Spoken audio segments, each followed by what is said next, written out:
I'm Steve Scott, Corporate Vice President of Hardware Architecture in Azure. I joined Microsoft this summer after a long career in the HPC space, and I wanted to provide my impression of HPC and AI in Azure.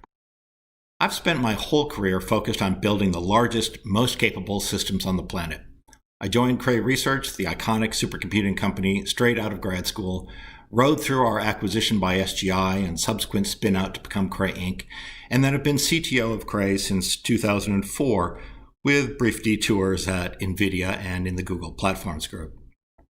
I've loved building leading-edge supercomputers. So why join Microsoft? The answer is simple. We have an unprecedented opportunity in front of us. Microsoft has the scale, the talent, and the resources to do amazing things in the world.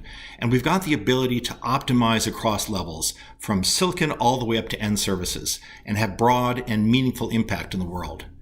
Microsoft has the vision and the ambition to take on some really big problems. Here are just a few examples. Project Palex is looking at DNA storage. We all know about the massive growth in data, and we need ways to reliably and durably store it. Synthetic DNA offers the possibility of incredible density, up to an exabyte in a cubic millimeter. Easily an exabyte in the palm of your hand. It's non-volatile, it's reliable, it's durable for up to millions of years, and it's eternally relevant. Project Natick is looking at underwater data centers from a sustainability and error reduction perspective. We put hundreds of servers and FPGAs and 27 petabytes of disk down into an inert nitrogen environment and ran it lights out for 2 years. It used local renewable power, free cooling, and had very low environmental impact. And what we found was dramatically lower failure rates, about 1/8 versus the land-based control group. Lastly, the Microsoft Quantum program is pursuing a novel type of qubit, a topological qubit, that we believe has superior scaling properties. It has the promise of transformational computing power in the long term, but it turns out in the short term, the algorithms that we are looking at for quantum computer, so-called quantum-inspired algorithms, are proving to provide dramatic performance improvements on very challenging HPC applications. So these are just a few of the examples of the sorts of projects that Microsoft is taking on. So when I came to Microsoft, what did I find? Well, first of all, massive scale.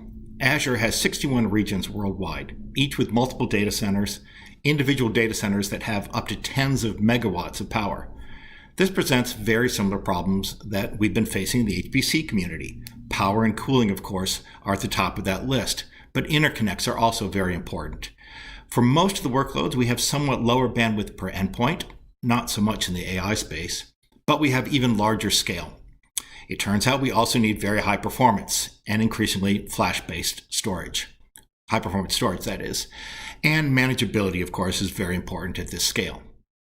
Now, most of what's running in Azure data centers is what we in the HPC space would call capacity computing. But it turns out that there's a very sizable team in Microsoft that's focused on true HPC. I believe that Azure is at the very forefront of HPC compared to other cloud vendors.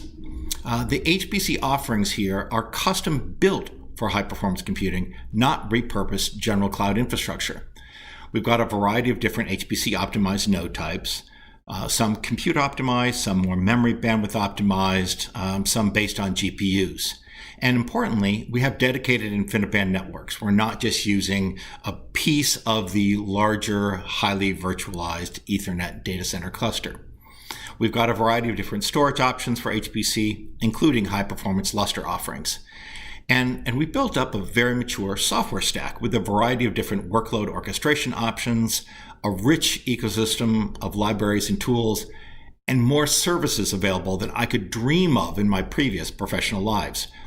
Think about databases and analytics and IoT and DevOps and AI and networking, security, media, identity management, and so on.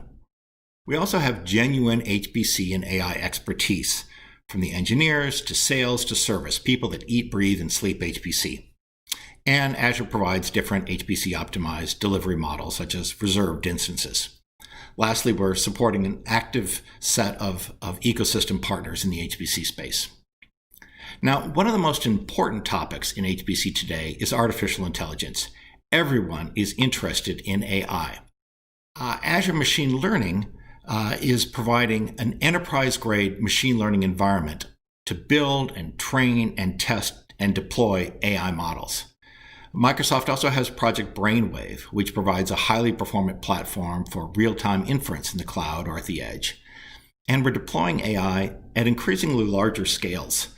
The Turing natural language generation model is 17 billion parameters, and we're currently looking at models that are well over 100 billion parameters. We have trillion parameter and larger models that are coming. Microsoft has partnered with OpenAI and has deployed a leading-edge AI supercomputer that has 285,000 CPU cores, 10,000 GPUs, and a 400 gigabit per node interconnect. This would make it a top 5 supercomputer. Microsoft AI capabilities can be applied to build and deploy AI models in the cloud or the edge in their own right to solve problems. But in the HPC space, they can be used to augment and enhance simulation and modeling. Consider, for example, a CFD code where you're iteratively solving Navier-Stokes equations. You can precondition that model with the output of an AI model and dramatically improve the time to solution, even though you're still using the traditional simulation and modeling to provide the final result. Now, there's no end in sight for the appetite for higher AI performance. Transformer models recently have shown tremendous success, and they keep getting better with scale. So if a 10 billion parameter model is great, 100 billion and a trillion parameter model will be even better. There's really much more to come in the AI space, and I'm personally extremely excited by what I see us doing in AI. So, is this the right time to move HPC workloads to the cloud? I used to ask that question from the perspective of an HPC system company, and my answer then was, it depends. Some workloads are better suited for the cloud, some are better suited for on-premises systems, and the answer is probably a hybrid cloud. It turns out that that answer is the same from my cloud provider perspective, though I do think that the balance is shifting. On-premises computing does provide some advantages. It will be less expensive if you can keep your system highly utilized and the machine matches your workload needs over its lifetime. This means that you have to predict, perhaps a couple years in advance, what your computing needs will be. You need to choose the right technologies that go into your system, and over the lifetime of that on-premises system, your workload matches what that system provides. On-premises computing can be better optimized for capability HPC than a generic public cloud. And sometimes you need to have your computing local for whatever reason. It turns out, though, that cloud computing has some distinct advantages for HPC. The first, of course, is the well-known argument about scale agility. The amount of computing that you need varies over time. Again, you have to predict in an on-premises system how much computing you'll need a couple years out, but year to year your needs may vary. Month to month, week to week, or even day to day, you might need different amounts of computing. More important than scale agility, though, is technology agility. The type of computing that you might need varies over time. Different projects may require CPUs or GPUs or different amounts of storage or interconnect bandwidth, etc. And cloud computing gives you the ability to vary what technologies you bring to bear for different problems over time. Cloud computing allows you to retain flexibility in terms of your spending commitments, the timing of that spending, and the type of system that you're using. And of course, there are a number of other benefits in terms of the sustainability and resilience and security that a cloud provider just provides for you that you don't have to take care of. Lastly, you get to benefit from this vast array of Azure software and services that I talked about previously. So with Azure, you can also leverage these pre-built, purpose-built HPC clusters to provide capability computing as opposed to having to rely on the generic cloud clusters. So we've actually been running large workloads in Azure. We've demonstrated many applications that are running at tens of thousands, up to 80,000 CPU cores. The Graph 500, of course, is a very challenging workload that's really looking at very network and memory-intensive applications. At Azure, we've recently submitted results that would place Azure at approximately number 15 or 16 on the Graph 500 list for breadth first search.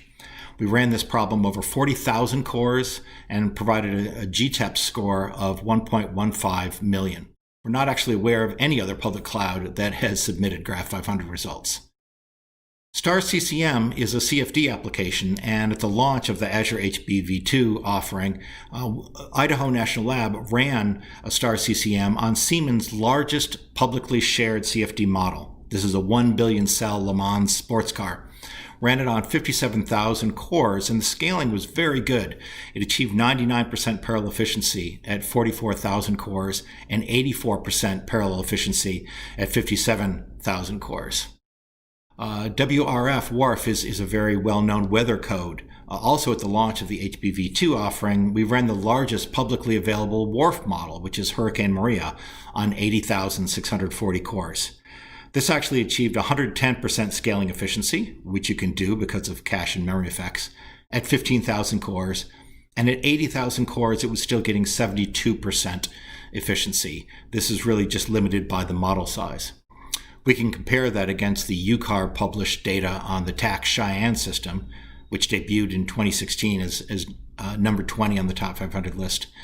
And in Azure, a 672 dual socket AMD Rome node got 2.2 the wall clock performance of 1,000 dual socket Broadwell node Cheyenne system.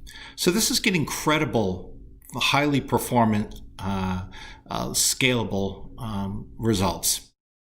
Lastly, we just recently provided some NAMD results. We're working with the Beckman Institute at University of Illinois. This is a partnership that was formed when we were donating time for the COVID-19 relief efforts. Working with Beckman, we scaled NAMD to 86.4 thousand cores on the 210 million atom tobacco mosaic virus. This was 40% higher scaling than the team had ever previously published. That was on the TAC Frontera system. And it achieved 76% parallel efficiency at full scale. The largest published application scaling that we've seen anywhere on competing clouds is just 7,200 cores. So 12 times larger scaling on Azure.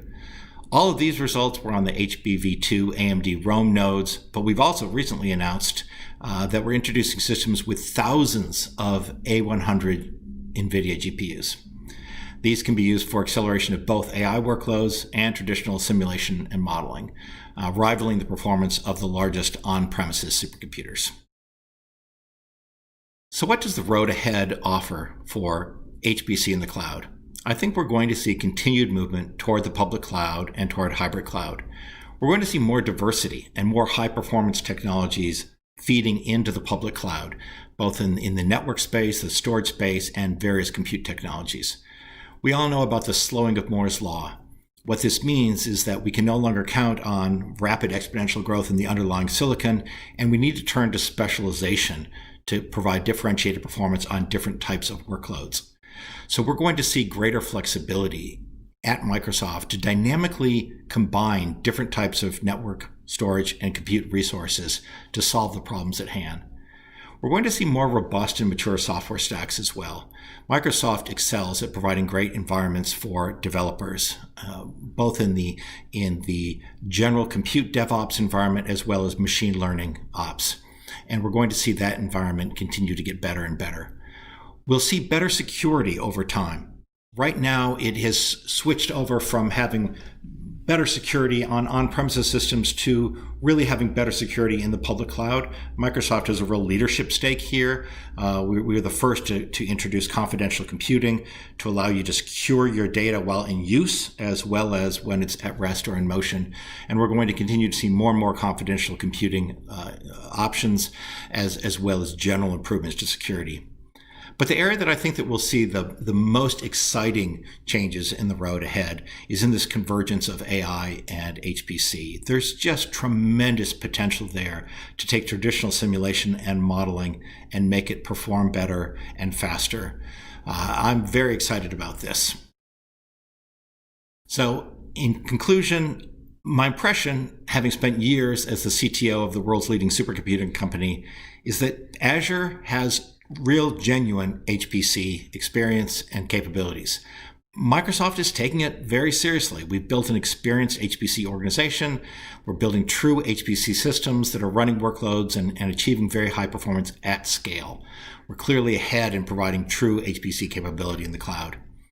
And as Corporate Vice President of Hardware Architecture at Azure, I'll be focused on extending that lead, bringing exciting new compute and AI technologies over the coming years. With that, thank you very much for your time and have a great rest of your day.